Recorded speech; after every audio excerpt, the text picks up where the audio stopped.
चलिए आज आर के नारायण की एक क्लासिक कहानी एन एस्ट्रोलॉजर्स डे की दुनिया में चलते हैं। ये सिर्फ एक कहानी नहीं है, बल्कि सस्पेंस और एक ऐसे जबरदस्त ट्विस्ट का सफर है जो आखिर में आकर सब कुछ पलट देता है। तो शुरू करते हैं।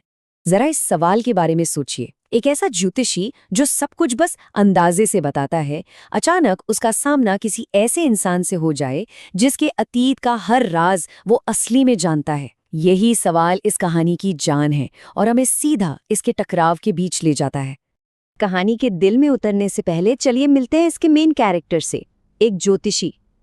लेकिन ये कोई मामूली ज्योतिषी नहीं है।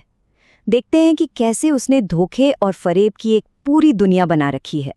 माहौल कोई शांत नहीं है। ये टाउन हॉल पार्क है जहां जादूगर हैं, कबाड़ बेचने वाले हैं और जोर जोर से चिल्लाकर सामान नीलाम करने वाले भी हैं। इसी शोर शराबे और भीड़ के बीच हमारा ज्योतिषी अपना काम करता है और इस माहौल में वो पूरी तरह से फिट बैठता है। जरा उसके सामान पर नजर डालिए। कौड़ियां, कुछ अजीब से चार्ट और केसरिया पगड़ी, ये सब कुछ बस एक दिखावा है। इनका असल ज्योतिष से कोई लेना देना नहीं है।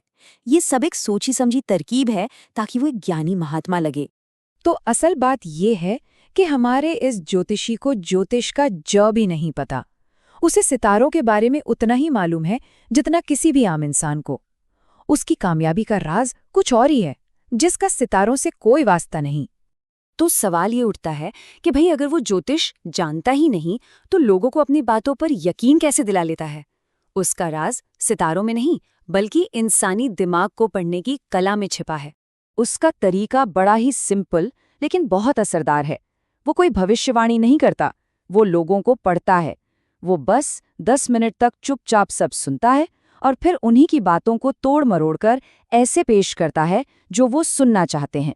ये ज्योतिष नहीं, ये तो मनोविज्ञान का खेल है। ये देखिए, ये उसकी एक क्लासिक लाइन है। ये इतनी गोलमोल है कि किसी पर भी फिट हो सकती है, लेकिन सुनने वाले को लगता है कि ये सिर्फ उसी के लिए कही गई है।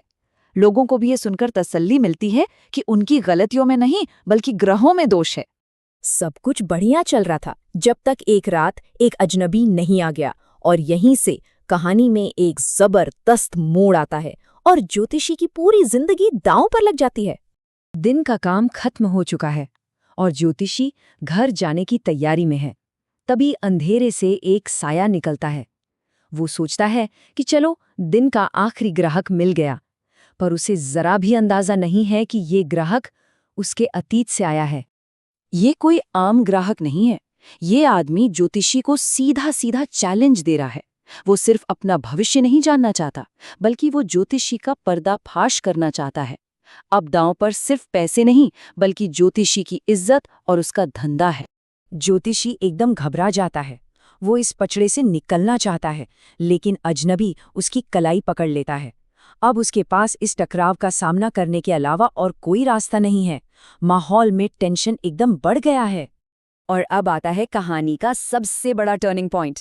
जब वो अजनबी अपनी सिगार जलाने के लिए माचिस जलाता है तो रोशनी में ज्योतिषी को एक पल के लिए उसका चेहरा दिख जाता है और बस उस एक पल में सब कुछ बदल जाता है। ज्योतिषी की आवाज में अब डर नहीं बल्कि एक अजीब सा आत्मविश्वास है। उसकी पहली ही बात कोई मामूली भविष्यवाणी नहीं बल्कि एक चौंकाने वाला सच है। अजनबी ये सुनकर सन्न रह जाता है। ज्योतिषी एक और तीर चलाता है, एक और ऐसी बात जो सिर्फ वही आदमी जान सकता है। इस पर अजनबी अपनी कमीज हटाकर चाकू का निशान दिखाता है। अब ये कोई तुक्का नहीं लग रहा, ये सच लग रहा है। गेम पूरी तरह से पलट चुका है। ये थी आखिरी की कील, एक ऐसी डिटेल जिसके बाद शक की कोई गुंजाइश ही नहीं बचती। ज्योतिषी उस घटना के बारे में सब कुछ जानता है जिसने अजनबी की जिंदगी बदल दी थी, लेकिन सवाल ये है कैसे? और यहीं पर ज्योतिषी अपना सबसे बड़ा दांव खेलता है। वो गुरु नायक को बताता है कि जिस आदमी ने उस पर हमला किया था वो मर चुका है। ये एक झूठ है, लेकिन ये एक ऐसा झूठ है जो गुरु नायक के बदले की आग को शांत करने और खुद अपनी जान बचाने के लिए बोला गया है। गुरु नायक के जाने के बाद ज्योतिषी घर लौटता है।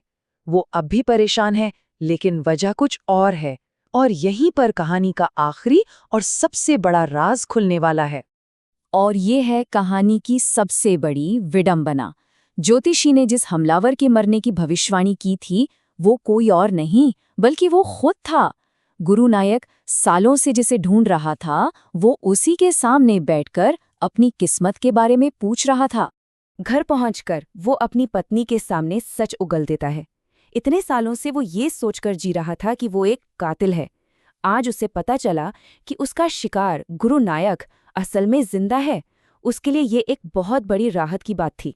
तो ये थी पूरी सच्चाई। वो कभी ज्योतिषी बनना ही नहीं चाहता था। वो तो अपने गांव से इसलिए भागा था क्योंकि उसे लगा था कि उसने किसी का खून कर दिया है।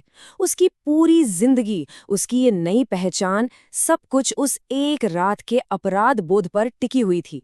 तो आखिर में ये कहानी हमें एक गहरे सवाल के साथ छोड़ जाती है। उस ज्योतिषी ने अपनी पूरी जिंदगी एक झूठ पर बनाई, लेकिन ये जानने के बाद कि वो कातिल नहीं है, क्या उसे सच में आज़ादी महसूस हुई, या फिर वो हमेशा अपने अतीत के साये में ही जीता रहेगा? ये एक ऐसा सवाल है जिसका जवाब कहानी हम पर छोड़ देती है।